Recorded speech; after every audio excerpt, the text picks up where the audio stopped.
আমি বসে বসে ভাবছি কি বলবো আর। বাজেট নিয়ে প্রায় চুরিচেরা বিশ্লেষণের মতো হয়ে গেছে। সবাই কম কম করে বলেছেন, কিন্তু অনেকে বলেছেন এবং বলারগুলো খুব সারগর্ব হয়েছে। ফলে আমার মনে হয়েছে এই বাজেট নিয়ে খুব বেশি কিছু বলবার নেই।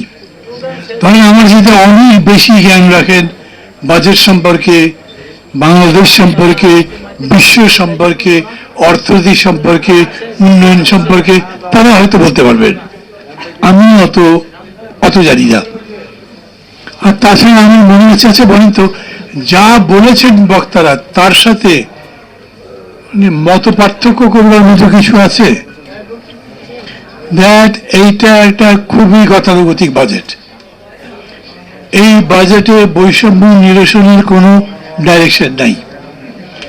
এই বাজেটে ইনভেস্টমেন্টের কোনো সুযোগ নাই বা স্কোপ নাই। এই বাজেটে নতুন এমপ্লয়মেন্টের সুযোগ নেই।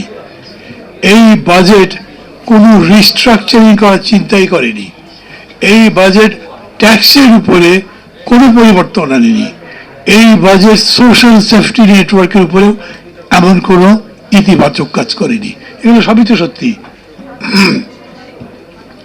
প্রশ্ন একটা হয়েছে, বিশেষ করে ধরেন প্রশ্নটা আমি বেশি করে করব। আমি নিজেই ধরে এই আলোচনাটা যখন হয়েছে, আমরা যখন ড্রাফট করেছি, তখন নিজেদের মধ্যে কথা বলেছি, কোনো ডাইরেকশনে কি সেট করা যেত না? এইটা আমাদের মনে হয় না।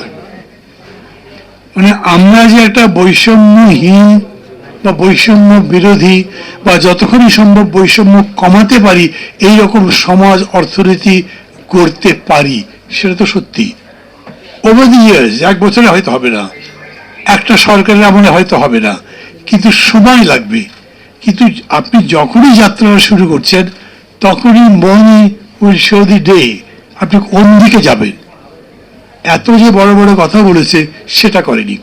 ডাক্তার মোশতাক বললেন না, এরা সবচেয়ে বেশি সংস্কার করে, অথচ বাজেটের মধ্যে কোনো সংস্কার নেই, অর্থনীতিতে কোনো সংস্কার নেই, টাস্ক ফোর্সের কোনো দাম নেই, পুলিশে কি সংস্কার হবে সেটা আমাদের জানতে দেয় না, শিক্ষার উপরে সংস্কারের প্রস্তাবনা নাই, কোনো কমিটি নাই।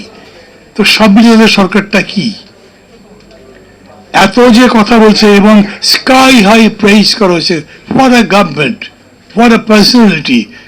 এটা দেখলেই মনে হবে চমক লাগার মতো। আমরা পৃথিবীর যেখানেই যাই কেউ তো আমাদের ফেরত দিচ্ছে না, সবাই আমাদেরকে ডাকছে, আসো তোমাদের কি আগে, সংস্কারের জন্য কি করতে হবে, দেশটা বদলাবার জন্য কি করতে হবে, একদম সর্বোচ্চ জায়গা থেকে বলা হয়েছে। অথচ দেখলেন এই পাচার করার অর্থ ফিরিয়ে আনবার জন্য ইংল্যান্ডে গেলাম, ইংল্যান্ডের প্রধানমন্ত্রী কি আচরণ করলেন? উনি ঠিক করেছেন নাকি আমরা যে গেলাম কোনো কথাবার্তা না বলে গেছি? কিরকম করে কি হলো? সব কিছু দেখে এখন এই প্রশ্ন করা যেতে পারে। এই যে ওই কারণে আমি আগে আপনাদের বলেছিলাম বর্তমান রাজনৈতিক পরিস্থিতি বিষয়টা যুক্ত করেছি। আমরা প্রত্যেকবার যখন এটা করি তখন শুধু বাজেট বলি এবং আমরা সবসময় বলি কল্যাণ রাষ্ট্র গড়বার আলোকে বাজেট কেমন হয়েছে।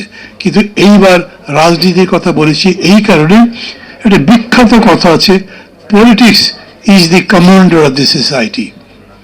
অর্থনীতি বলেন, সংস্কৃতি বলেন, ক্রীড়া বলেন, যাই বলেন, রাজনীতি তার নিয়ন্ত্রক, রাজনীতি তার পরিচারক, রাজনীতি তার মেন্টর।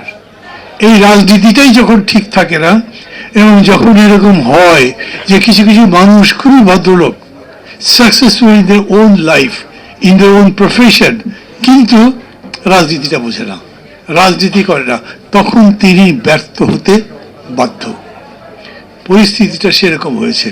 তবে তারপরে আমি একটা কথা বলি, রাজনীতির দিকে যাই, একটা বরফ তো জমাট বাঁধার মতো হয়ে গেছিল। ভোটটা কি হবে?